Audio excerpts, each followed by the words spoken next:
Festive season consumption വർദ്ധിക്കുകയും economic momentum improve ആവുകയും ചെയ്തതോടുകൂടി കഴിഞ്ഞ ദിവസം ഇന്ത്യൻ മാർക്കറ്റ് ഡീസൻറ്റ് പെർഫോമൻസ് കാഴ്ചവെച്ചു. നിഫ്റ്റി 0.67% ഉയരുകയും 25,966 ക്ലോസിംഗ് നൽകുകയും ചെയ്തു. US മാർക്കറ്റും കഴിഞ്ഞ ട്രേഡിംഗ് സെഷനിൽ ഡീസൻറ്റ് പെർഫോമൻസാണ് കാഴ്ചവെച്ചത്. US-ഉം ചൈനയും തമ്മിലുള്ള ട്രേഡ് നെഗോഷിയേഷൻസിൻ്റെ പശ്ചാത്തലത്തിൽ S&P 1.2% ഉയർന്നു. 2025 മെയ് മാസത്തിന് ശേഷമുള്ള ഏറ്റവും മികച്ച പെർഫോമൻസാണ് അമേരിക്കൻ മാർക്കറ്റ് കാഴ്ചവെച്ചത്. കൂടാതെ ഏഷ്യൻ മാർക്കറ്റിലും ബൈയിങ് മൊമെൻറ്റം പ്രകടമാണ്. സൗത്ത് കൊറിയയുടെ GDP 1.2% ഉയർന്നത് ഏഷ്യൻ ഇൻഡെക്സുകളെ ഹയർ സൈഡിലേക്ക് നയിക്കുന്നുണ്ട്. ഇതിൻ്റെ പശ്ചാത്തലത്തിൽ ജപ്പാൻ്റെ മാർക്കറ്റും കൊറിയൻ മാർക്കറ്റുമൊക്കെ പോസിറ്റീവ് സൈഡിൽ ട്രേഡ് ചെയ്യുകയും ചെയ്യുന്നു. ബ്രന്റ് ക്രൂഡിൻ്റെ വില $65 പെർ ബാരൽ എന്ന ലെവലിൽ ട്രേഡ് ചെയ്യുന്നു. ഇക്വിറ്റി മാർക്കറ്റിൻ്റെ ഔട്ട്ലുക്ക് പോസിറ്റീവ് ആയതുകൊണ്ട് ഇന്നത്തെ ട്രേഡിംഗ് സെഷനിൽ ഇന്ത്യൻ മാർക്കറ്റിലും ഒരു പോസിറ്റീവ് മൂവ്മെൻറ്റ് പ്രതീക്ഷിക്കാവുന്നതാണ്. ഇനി ഇന്നത്തെ ട്രേഡിംഗ് സെഷനിൽ സ്റ്റോക്ക് സ്പെസിഫിക് ആക്ഷൻ വരാൻ സാധ്യതയുള്ള ചില പ്രധാനപ്പെട്ട സ്റ്റോക്കുകളിലേക്ക് കടക്കാം. കഴിഞ്ഞ ദിവസം മാർക്കറ്റ് അവറിന് ശേഷം ക്വാർട്ടർലി റിസൾട്ട് പുറത്തുവിട്ട സ്റ്റോക്കുകളുടെ ക്വാർട്ടർലി റിസൾട്ടിന് മുകളിലുള്ള മാർക്കറ്റ് റിയാക്ഷൻ ഇന്ന് പ്രതീക്ഷിക്കാവുന്നതാണ്.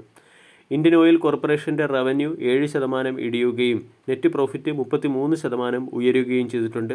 കമ്പനിയുടെ എബിറ്റ 15.7% വർദ്ധിക്കുകയും മാർജിൻ 6.5%-ൽ നിന്നും 8.3%-ലേക്ക് ഇംപ്രൂവ് ആവുകയും ചെയ്തു.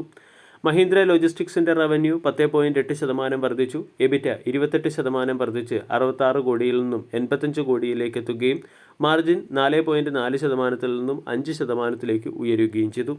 സോന BLW പ്രസിഷൻ ഫോർജിങ്സിൻ്റെ റവന്യൂ 24% വർദ്ധിച്ച് 922 കോടിയിൽ നിന്നും 1138 കോടിയിലേക്കെത്തി.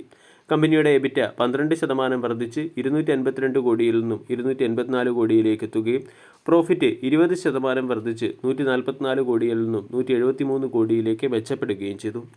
അദാനി എനർജിയുടെ ക്വാർട്ടർലി റിസൾട്ടിൽ കമ്പനിയുടെ റവന്യൂ 6.7% വർദ്ധിച്ച് 6,184 കോടിയിൽ നിന്നും 6,594 കോടിയിലേക്കെത്തി.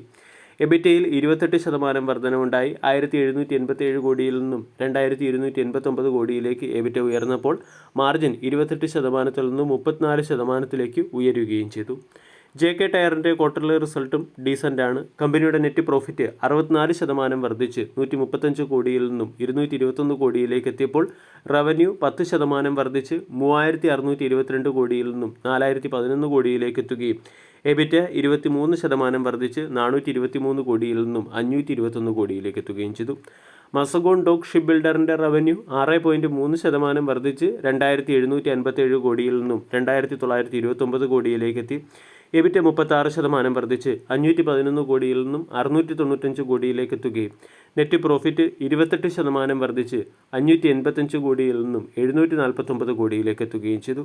കമ്പനിയുടെ മാർജിൻ 18%-ൽ നിന്നും 23%-ലേക്ക് ഉയരുകയും ചെയ്തു. ബാറ്റ ഇന്ത്യയുടെ ക്വാർട്ടർലി റിസൾട്ടിൽ നെറ്റ് പ്രോഫിറ്റ് 73% ഇടിഞ്ഞ് 51 കോടിയിൽ നിന്നും 13 കോടിയിലേക്കെത്തി.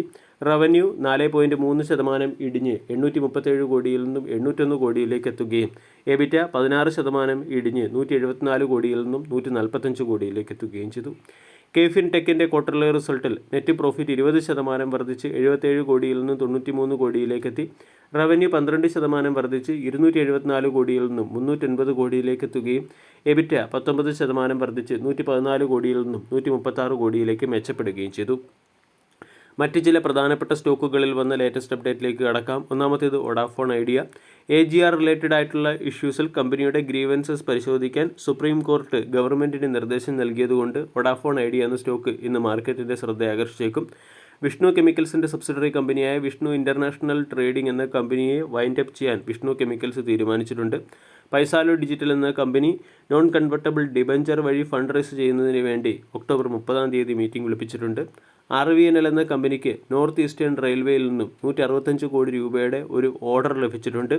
ദിലീപ് ബിൽഡ്കോണിന് തമിഴ്നാട്ടിൽ ഹൈവേ കൺസ്ട്രക്ഷനുമായി ബന്ധപ്പെട്ട് നാഷണൽ ഹൈവേ അതോറിറ്റിയിൽ നിന്നും 879 കോടി രൂപയുടെ ഓർഡർ ലഭിച്ചിട്ടുണ്ട്. അതുകൊണ്ട് ഈ സ്റ്റോക്കുകളെയൊക്കെ ഇന്നത്തെ ട്രേഡിംഗ് സെഷനിൽ ഫോക്കസ് ചെയ്യാവുന്നതാണ്. വീഡിയോ എല്ലാവർക്കും ഇഷ്ടമായി എന്ന് വിശ്വസിക്കുന്നു. താങ്ക്